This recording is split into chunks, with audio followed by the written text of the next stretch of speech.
Hello designers, இன்றைக்கி வந்து நம்ம பீட்ஸ் யூஸ் பண்ணி நடுவில் ஏதாவது ஒரு மெட்டீரியல் யூஸ் பண்ணி ஒரு கட் ஒர்க் எப்படி பண்ணுறதுன்னு பார்க்கலாம். இப்போ வந்து நான் சுகர் பீட் யூஸ் பண்ணுறேன். நீங்கள் வேறு ஏதாவது பீடர் கூட யூஸ் பண்ணலாம். எது மெட்டீரியல்ஸ் வேணாலும் யூஸ் பண்ணலாம். ஃபஸ்ட்டு வந்து நீங்கள் எந்த மெட்டீரியல் யூஸ் பண்ண போகிறீங்களோ அந்த மெட்டீரியலால் அவுட்லைன் கொடுத்துக்கோங்க. நீங்கள் ஜர்தோசி, நக்ஷி, கோரா இதெல்லாம் கூட யூஸ் பண்ணலாம். ஸோ எதில் கொடுக்க போகிறீங்களோ அதில் வந்து அவுட்லைன் கொடுத்துக்கோங்க. ஸோ நான் இந்த பட்டர்ஃப்ளை ஃபுல்லாகவே நான் வந்து ஒரு பட்டர்ஃப்ளை யூஸ் பண்ணியிருக்கேன். அந்த பட்டர்ஃப்ளை ஃபுல்லாகவே வந்து நான் இந்தமாதிரி சுகர் பீடால் வந்து ஸ்டிச் பண்ணிக்கிறேன். ஸோ இது ஃபுல்லாக சுகர் பீடால் ஃபில் பண்ணிவிட்டு அதில் நம்ம அவுட்லைனில் செயின் வந்து கொடுப்போம். அப்படி செயின் கொடுத்ததுக்கப்புறம் நம்ம கட் ஒர்க் வந்து ஸ்டார்ட் பண்ணிடலாம். அப்போ இந்த கட் ஒர்க்கில் வந்து நம்ம என்ன ஸ்பெஷலாக பார்க்க போகிறோம்னாக்கா ஃபேப்ரிக் அடியில் எப்படி ஸ்டிச் பண்ணுறதுன்னு பார்க்க போகிறோம். ஸோ வந்து எல்லோரும் அதுதான் வந்து கேட்டுட்ருக்கீங்க. ஸோ ஃபேப்ரிக் எப்படி ஃபிக்ஸ் பண்ணுறதுன்னு சொல்லுங்கள் அப்படின்ட்டு. நம்ம ஃபேப்ரிக் போன தடவை க்ளூலுக்கு வந்து ஒட்டி காட்டணும், இந்த தடவை ஸ்டிச்சே பண்ணலாம். ஸோ இந்த மாதிரி விஷயங்கள்லாம் வந்து சின்ன ஏரியாவுக்கு வேணால் நீங்கள் பண்ணிக்கலாம். இப்போ பெரிய ஏரியாவில் நீங்கள் ஃபேப்ரிக் கொடுக்குறீங்க, அப்படியே ஒரு ஸ்லீவ் ஃபுல்லாகவே கட் ஒர்க் பண்ணி அப்படியே ஃபேப்ரிக் கொடுக்குறீங்கனாக்கா நீங்கள் லைனிங்கை வந்து ஸ்டிச் பண்ணுவீங்களா, அந்த மாதிரி கான்செப்ட் நம்ம பண்ணும்போதே அது வந்து இது பண்ணிக்கலாம். அது வந்து டைலரிங்லேயே நம்ம பண்ணிக்கலாம். ஆனால் இந்த சின்ன ஏரியாவுக்கு வந்து நம்ம ஸ்டிச் வந்து போட்டுக்கலாம். ஸோ அதை தான் வந்து நம்ம இந்த வீடியோவில் வந்து பார்க்க போகிறோம். ஸோ ஃபஸ்ட்டு நான் அவுட்லைன் ஃபுல்லாகவே இந்தமாதிரி சுகர் பீடு வந்து ஸ்டிச் பண்ணிவிட்டு அதுக்கப்புறம் உங்கள்கிட்ட காட்டுறேன். கைஸ் பார்த்திங்கன்னா சுகர் பீடில் நம்ம ஸ்டிச் பண்ணிட்டோம். நீங்கள் ஸ்டிச் பண்ணும்போது நான் சொல்லியிருக்கேன், இந்த அவுட்லைன் கொடுத்து முடிச்சதுக்கப்புறமா இப்போ இங்கே ஸ்டிச் பண்ணிட்டீங்கன்னா அடுத்தது பக்கத்துலலாம் போகிறீங்கன்னா பரவாயில்ல. ஸோ இங்கேருந்து இப்படியே ட்ராவல் ஆகுறீங்கன்னா இந்த இடத்துல ஒரு நாட்டு போட்டுட்டு அதுக்கப்புறம் தான் இங்கேயும் ஒரு நாட் போட்டு தான் ஸ்டார்ட் பண்ணணும். ஏன்னா நடுவில் கட் ஒர்க் பண்ணுறதுனால அது வந்து இருக்காது. ஓகேவா? அப்போ நீங்கள் நாட் போட மறந்துட்டிங்கன்னாக்கா இந்த இடத்துல நாட் போட்டுட்டு அப்படியே ஸ்டார்ட் பண்ணியிருப்பீங்களா. ஸோ இந்த இடத்துல க்ளூ வச்சுருங்க. ஓகேவா? இந்த இடத்துல அடியில் வந்து க்ளூ வச்சுருங்க. ஸோ அந்த மாதிரி க்ளூ வச்சுட்டு நீங்கள் கட் ஒர்க் பண்ணுங்கள். ஓகேவா? அது வந்து நான் ஒரு சொல்யூஷனாக தான் சொல்கிறேன், பட் அது வந்து கரெக்டான மெத்தட் கிடையாது. இந்த இடத்துல லாக் போட்டிங்கன்னா இங்கேருந்து போகிறீங்கன்னா இங்கேயும் லாக் போட்டு அப்படியே போங்க. ஏன்னா இந்த இடம் கட் பண்ணிட்டோம் அப்படின்னாக்கா உள்ள த்ரெட் அசிங்கமாக இருக்கும், அந்த நரமும் வந்து கட் ஆகிடும். ஓகேவா? நம்ம இது பண்ணும்போது ஸோ இதை சுற்றி வந்து சரி கொடுத்துடலாம். அவுட்லைனும் உள்ளேயும் வந்து சரி கொடுத்துடலாம்.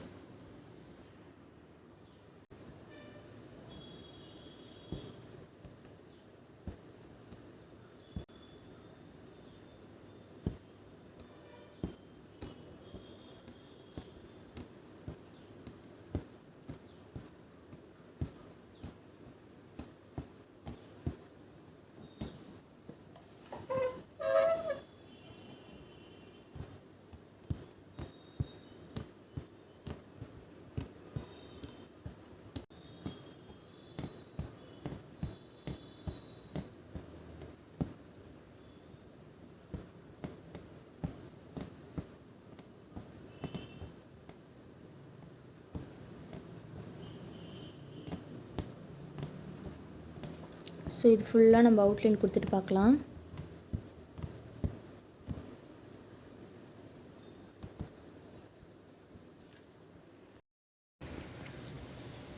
இப்போ வந்து நம்ம கட் ஒர்க் பண்ணிக்கலாம்.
ஃபுல்லாக கட் பண்ணி பார்க்கலாம்.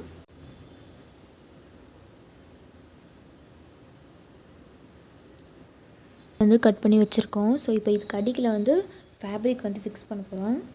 ஸோ இந்த மாதிரி ஒரு பீஸ் ஆஃப் ஃபேப்ரிக் எடுத்துக்கோங்க. இது என்ன பண்ணுங்கள், நீங்கள் பண்ணியிருக்க கட் ஒர்க்குக்கு அடியில் வச்சுக்கோங்க. இந்த மாதிரி அடியில் வச்சுட்டு இந்தமாரி பால் பின்ஸ் வந்து இருக்கும். இந்தமாரி பால் பின்ஸ் வந்து கடையில் கிடைக்கும். அந்தமாரி பின்ஸ் எடுத்து நம்ம இந்த மாதிரி கொஞ்சம் எட்ட வச்சு இந்தமாரி பின் பண்ணிக்கோங்க.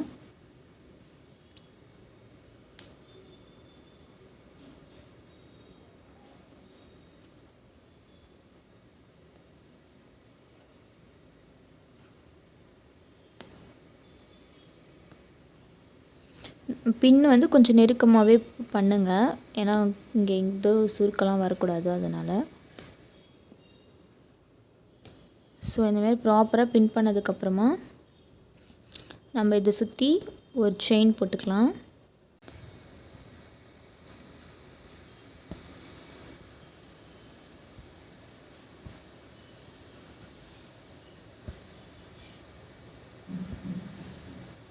ஒரு ஃபுல் ஸ்லீவ் ஃபுல்லாகவே கட் ஒர்க்குனா அதுக்கு நம்ம வந்து ஸ்டிச்சிங் பண்ணிக்கலாம். இப்போ ஒரு பர்டிகுலர் ஏரியா மட்டும் நமக்கு கட் ஒர்க்காக இருக்குன்னா அதுக்கு நம்ம இந்த மாதிரி அடியில் ஃபேப்ரிக்கை பின் பண்ணிவிட்டு நம்ம இந்தமாரி போட்டுக்கலாம்.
இப்போ நம்ம ஃபுல்லாக ஒரு அவுட்லைன் கொடுத்து ஸ்டிச் பண்ணிட்டோம்.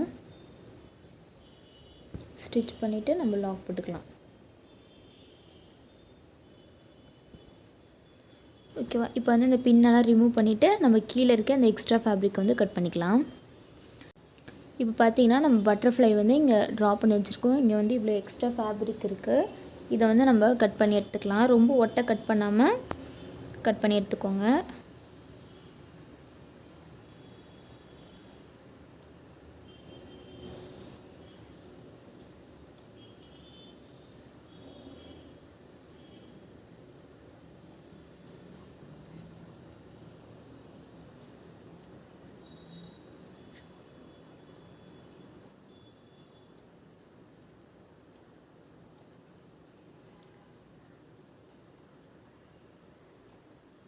ஸோ இந்தமாரி எக்ஸ்ட்ரா பிட்டே வந்து கட் பண்ணிக்கோங்க. இது வந்து ரொம்ப பிரிஞ்சு வர மாதிரி இருந்துச்சுன்னா இந்த இடத்துல வந்து க்ளூ வச்சு சீல் மட்டும் பண்ணிக்கோங்க.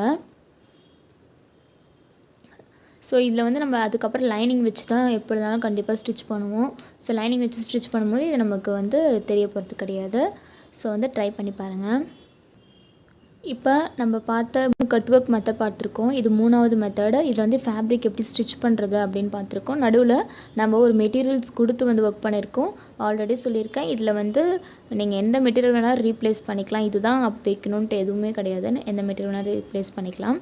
ஸோ நீங்கள் வந்து எனக்கு இதேமாரி நான் ஆஃப் பட்டர்ஃப்ளை போட்டிருக்கேன். நீங்கள் இதேமாரி ஒரு ஃபுல் பட்டர்ஃப்ளையை கட் ஒர்க் பண்ணி எனக்கு சப்மிட் பண்ணுங்கள், என்னோடய ஆன்லைன் ஸ்டூடெண்ட். ஸோ உங்களை நெக்ஸ்ட் கிளாஸில் மீட் பண்ணுறேன். பை திஸ் ஃப்ரம் விமலா ராஜருமே. Bye bye, take care.